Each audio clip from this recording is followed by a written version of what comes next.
Welcome everybody to the August meeting of the Mycological Association of Washington. Tonight we've got a little bit of club news and a few little news items outside of our club. Annie's going to do our ID table tonight. Tom McCoy has a presentation on Beatrix Potter that I'm very excited for, and then our main speaker is someone you may have heard doing the NPR book talk rounds. Emily Monison is going to be talking about her new book, Blight, about fungi and the coming pandemic. Oh, I just realized I never turned off the waiting room. Hold on a second.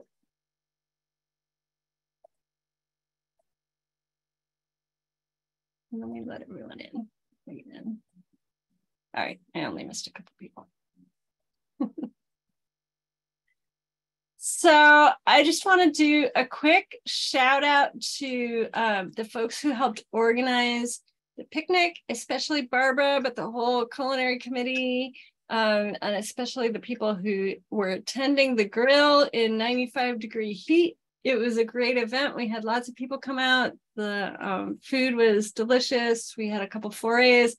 The mushrooms in the woods were a little sparse, but it was a great table of food afterwards, and some interesting stuff on the forays, even though there wasn't a ton of stuff. I think it had been a little bit hot for everything to be coming up, but it's awesome to get together in person now that we're doing our monthly meetings online. So thanks everyone, even who came out, but especially to the organizers. It was a really nice event.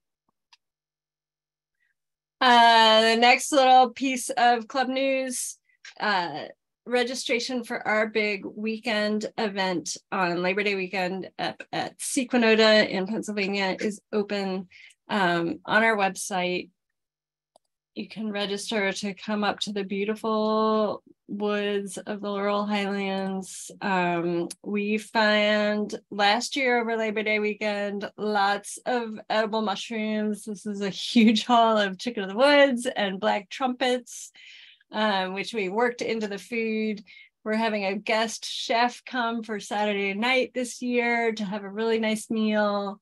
And it's just great people and great mushrooms. That I think we had a total of like 9 tables or something like this with mushrooms spread out on them by the end of the weekend. The DNA team will be there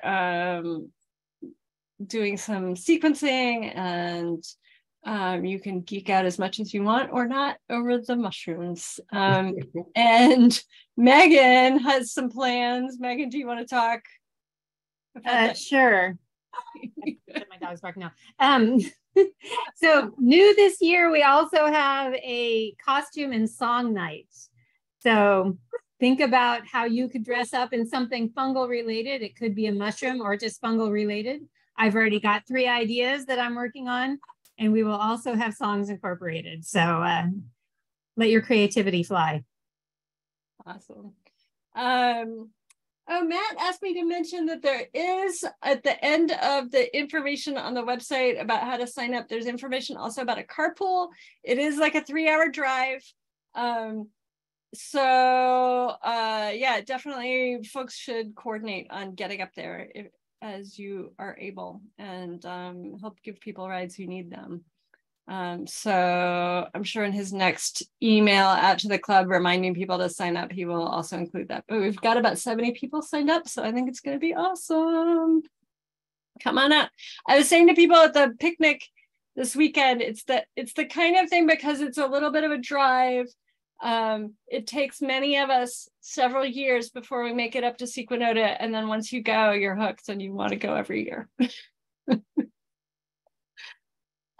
Just a couple other upcoming dates. Our next meeting will be on September 5th, right after the Sequinoda weekend. So we should have a bunch of good pictures from that. And then a little further off, but I figured it's worth starting to mention it. October 15th will be our big mushroom fair day at Brookside Gardens up in Wheaton. So that's always fun too. Another day with a big table full of mushrooms to look at. And we do forays just around Brookside and Wheaton Regional Park up there. This is a list that I have been showing for the last several months about all of the weekend forays coming up. There's one this weekend for the Eastern Pennsylvania Club. The weekend after that is the West Virginia Mushroom Club, which I'm going to. In between that and Sequanota, I took off because it's sold out. The North American Mycological Association is having their weekend event, or longer than a weekend event. Up in Kennett Square, there's a mushroom festival that's more of like a street festival style thing in September. That's the area of Pennsylvania where they raise a lot of cultivated mushrooms that you see in the grocery store. The Northeast Mycological Federation is later in September, and then after that is the Western PA. So, you know, mushroom on. There are folks from the club going to a bunch of these. So if you want help connecting with someone that's going, I think I can probably get you started. Tom McCoy is one of the folks who goes to a bunch of the stuff up in sort of Pennsylvania and Northeast. So we can connect people. All right, on to outside news. This is indirectly related to fungi because folks in the club get bit by ticks sometime, and so I wanted to pass on some tick-related news. The CDC just put out a report on alpha-gal in the Morbidity and Mortality Weekly Report, saying that they looking at data from the companies that do lab testing for alpha-gal allergy. They've had over 110,000 positive tests for alpha-gal allergy since 2010, and it's been going up every year, the numbers, and so they're starting to pay more attention to it. Alpha-gal, for those of you who don't know, is a tick-borne allergy that makes you allergic to mammal meat, so all red meat. I know multiple people in the club have had it, including my spouse. So worth mentioning that and the allergic reaction is like 4 to 6 hours after you eat meat. So it can take people a while to figure out what is happening to them if you get it. So if you have been bitten by a tick, or if you just happen to develop a weird allergy symptoms, keep this in mind as a possibility, because 42% of doctors that the CDC surveyed did not know that this even exists. It's something that has been spreading, starting sort of from the Southeast region where a specific tick lives. And they think there have been a lot of undiagnosed cases because physicians don't know about it. And then a lot of people just don't also get tested ever because they do figure out what it is, but they don't bother to get the lab test for it.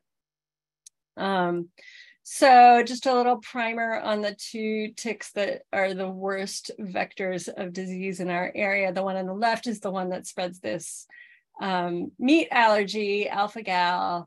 It's the Lone Star tick because the adult females get this little dot on the middle of their back. And the one on the right is the tick that causes Lyme disease, which has its own whole set of symptoms that folks, I think, at this point are a little bit more aware of. So just be really aware when you're out in the woods, especially going off trail. You're at higher risk of picking up ticks. So definitely check yourself when you come back. If you spray your feet with DEET, or soak your shoes and socks in permethrin. Those are both very effective. Also tucking, if you're wearing long pants and you can tuck those into socks, that will make a big difference in keeping the ticks from crawling up your legs. So just be aware of that and keep yourself healthy. And while I was going to talk about that, I figured I'd also throw in a plug for being aware of yellow jackets. At the foray, the last foray I went on before the picnic, I got stung and a couple other people did as well. They're out, this is like their peak time, is like chanterelle time into August and September. Yellow jackets nest in the ground. And so if you're looking by logs or by the trunk of a tree, you have a good chance of accidentally running into them. So be aware as you see yellow jackets flying around. If you see where they're going into the ground, just stay away from that specific hole, as long as you're not like right up against it. Often they will leave you alone. But if you do get stung, get away, because they can sting repeatedly. They do not lose their stingers like honeybees do. And they send out pheromones telling their friends to come sting you too. So the best thing you can do is just get away, tell everyone around you to get away from the nest. They're no fun. It's itchy for a very long time and quite painful when it happens.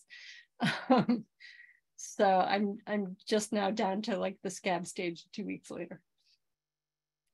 So stay safe out in the woods, not to scare you, but stuff to be aware of.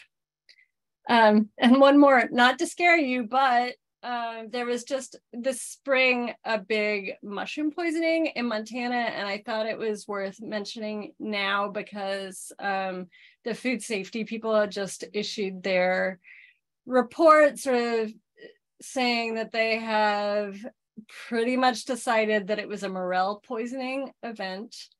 There was a sushi restaurant that was serving morels. They said raw or lightly cooked, depending on the night.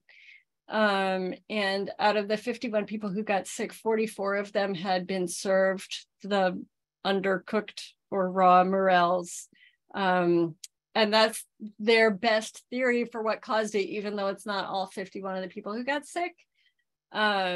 Still raises some questions for me, but it is a good reminder that there are toxins in uncooked morels. You have to cook your morels, and most wild mushrooms, it's good to cook them anyway because they could have bacteria or other things in them. And they're just easier to digest when you cook your mushrooms. So I thought that was worth mentioning. We'll have to remind you again in the spring when they're actually out in the wild. A more fun article, the New York Times had an article just talking about some of the companies that are starting to combine mushrooms with chocolate bars. They talk about how it's an ancient pairing that goes back to the pre-contact Americas. Apparently some cultures were mixing chocolate and mushrooms together. So you can look that up on the New York Times. It was in the Sunday magazine, I think. All right, and then this is my last little thing. There is a graduate student that April Thompson interacted with because she was trying to get an ID for a bolete that she found. And he is working on a project looking at bicolor boletes, and they're closely related look-alike boletes. So these are the boletes that have red on the top and the yellow pore surface underneath. Apparently there are bicolor boletes in China that possess hallucinogenic effects that we did not know about. I shared this with Annie Weissman. She may look into getting someone to tell us more about this. But for now, what I know is that he wants samples. And so if you find these mushrooms, you can take photos of them and put them up on iNaturalist. If you're up for it, you could dry samples because I think he wants to do DNA sequences of them. So his email is down here at the bottom column, domnauer@utah.edu. He's trying to learn more about this whole group of mushrooms, and hopefully we'll hear more about it sometime in the future. That's all I've got for this month. And so I will stop sharing my slides and I'll turn things over to Annie for the ID table.